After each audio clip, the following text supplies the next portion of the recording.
Kanye is 14 years old. He is autistic.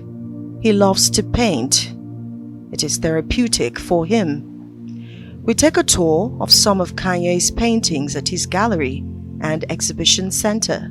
We recognize how art has been able to help Kanye, especially in overcoming a lot of,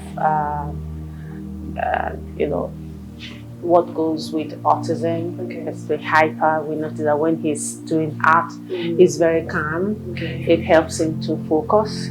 So we said, okay, art has been able to help him. Why don't we have a place as well where we can do art therapy for children with autism, not only autism, special needs children, even adults. This, you will not believe when he's painting. He's a different human. Yes. He can be there for hours. Yes. Like now, he can't sit still. But when he's painting, he can paint for 5 hours. This is proof that when a child with autism is well nurtured, he or she can turn out amazing. However, it is not always rosy. This woman tells the story of her late autistic daughter. Was diagnosed at 18 months in America because there was nothing here at the time. They had therapists, but they needed to know exactly what was wrong. And when we decided to go and find out, I was actually hoping that they would tell me she had something that was a quick fix. I'd heard about autism because I was reading up, but when they said to me, it's not an illness, it's a condition. And when you tell someone that it's a condition, that means you have to live with it throughout your life. But my husband was very supportive, and he was there. Both of us journeyed together, her siblings too, everybody was understanding, and people around us. Coming up to her death, we didn't know that it was going to happen at the time it happened because we moved to Abuja, and she suddenly started having seizures. She had her dinner, she finished, went upstairs, but I noticed she was a bit unsettled. I was in the living room and I came down. So she came downstairs, turned off the TV. That meant I should come up with her, put away her plate and went to the kitchen, did a few things and went up. So I went upstairs with her. But getting upstairs, she was unsettled. She also now opened the door for me to leave. She does that sometimes. So I left and I went downstairs. But I didn't hear anything again. Then all of a sudden I said, let me go and check to see whether she'd slept. And I saw her face down on the mattress. She'd lost some oxygen. I turned her and I called a friend who's a doctor in America and I said, this is what has happened. Andrea has had another seizure. What do I do? She said, jump on the bed and start pumping her heart.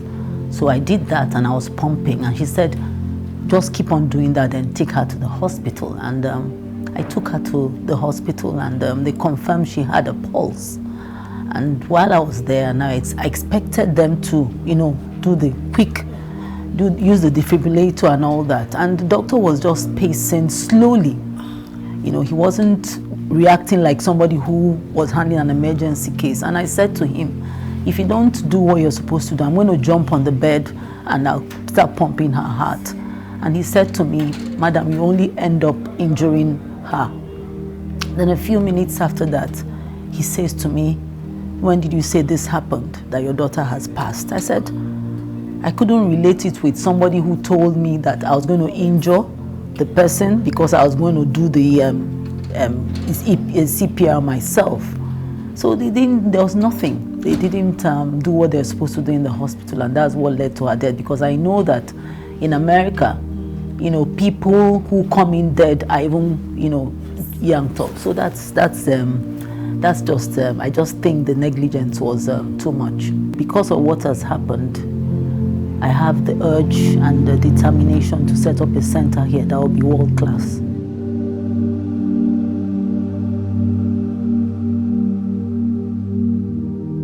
From available statistics, the prevalence of autism in Nigeria is 2.9% amongst children between the ages of 3 to 18 years. In many parts of the country, there is a major cultural hindrance. People with autism are considered to be possessed. What are the features of this disorder? What is the level of stigmatization in Nigeria? And is it possible to have ASD and not know? We're looking at environmental factors. Is it the food we are eating that is not allowing the immune system of the children, to develop well? We are looking at vaccination. Is it when the children got vaccinated that we had regressive autism? Speaking before and then all of a sudden are not speaking. And then we are looking at genetics. Some people have 2 or 3 children on the spectrum. Does it run in the families? So those are some of the questions that are out there that research is still ongoing. Okay, so can you tell us the characteristics of those who are autistic? Some of the signs that you would see is that the child is not, giving you eye contact. As we're chatting now, we're looking at one another and there are no challenges. The child is either looking in one direction or the other direction or looking down. So these are some of the signs. And the second major sign is my child is not speaking. And sometimes you call them, they don't answer to their names. Sometimes a lot of them have sensory issues. You find some of them covering their ears to large sounds or closing their eyes when the light is too bright. And then a lot of them do not have social skills. So as we are seated here now, you'll find that the child moves away from the crowd and wants to play alone. And if you want to interact with that child and you pull that child towards you, the child would resist or sometimes would even turn into a tantrum, And some of them have what we call the isms. That is when they look from the corner of their eyes, they are flapping, they are rocking, and they are very hyperactive. So those are some of the signs that will tell you that, there's something wrong with this child and I should get the help that is needed. Speak to the conscience of parents that, are oblivious or they try to hide from the fact that their children are autistic. Accept the diagnosis that the child has autism. Many parents are in denial and it boils down to the stigma. They don't want their children stigmatized against. And like I was telling you earlier, some children have grown up with autism and their parents hiding the diagnosis from them. And they also being bullied in school. They come out and say, I'm just different. They don't even want to use the word autism. Meanwhile, they are struggling, socially, struggling and battling anxiety, battling rejection from the community because they are different, and battling, having to form friendships. So what's your message to the government in Nigeria? What can they do differently in Nigeria? Autism awareness in Nigeria is very low. That's why we can't stop talking about it. The truth about it is that the government is not saying anything about it. So there is nobody that oversees centers with autism. Nobody oversees the therapists that go into the homes, because you have therapists that go into the homes, and nobody checks on them. It is possible to be an adult and not know. We are getting a lot of adults now that want diagnosis because they know something is not quite right. For instance, we employ them at the center. So we get some adults that walk up to us and say, I would like to be diagnosed. I would like help in this area that I'm dealing with. Mrs. Akonde is not just an expert. Her autistic son is concluding his PhD studies, another evidence of good management. This year, the theme for the World Autism Awareness Day is Caller. How better to illustrate this than the works of Kanye? We went to Canada and we got a second opinion. And then what they diagnosed him on was PDD-NOS. Now everything is autism spectrum disorder, but then they segmented it. Normally when I give interviews, they say, he started painting at 5, he started painting at 6, like that. Then a couple of days, my sister flew in from Benin and we started talking about Kanye and his talent and everything. And she said, who told you he started painting at 5? No, Kanye came to my house at 2. And Kanye was scribbling all over the place then.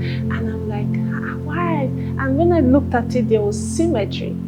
Then he used to scribble everywhere and on the walls. My walls are painted again and everything. But we actually say 5 because it's actually putting acrylic on canvas at 5.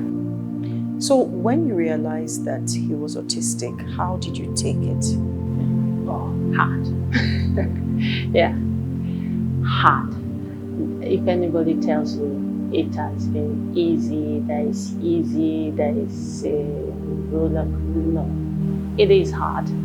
You need to put in the work for you to get that talent, to be able to get them to be able to be self-sufficient. You have to put in the work as a mom, you have to put in the work as a dad. And that's what my husband and I did. There is no shame in being autistic, no. It's the way you treat the child, that's the way other people will treat the child. You as a parent must first of all accept that child. Acceptance, that's the first thing I tell people. Accept the child for being who he or she is. He or she is different. Different is not bad. Different is good. Because they are wired differently. They think differently. They see differently. And they are talented in their own way. So, the important notes: shun stigmatization, report early symptoms such as delayed speech, inability to associate and form friendships, and lack of concentration. It's been established many famous people have shown that autism is not a hindrance.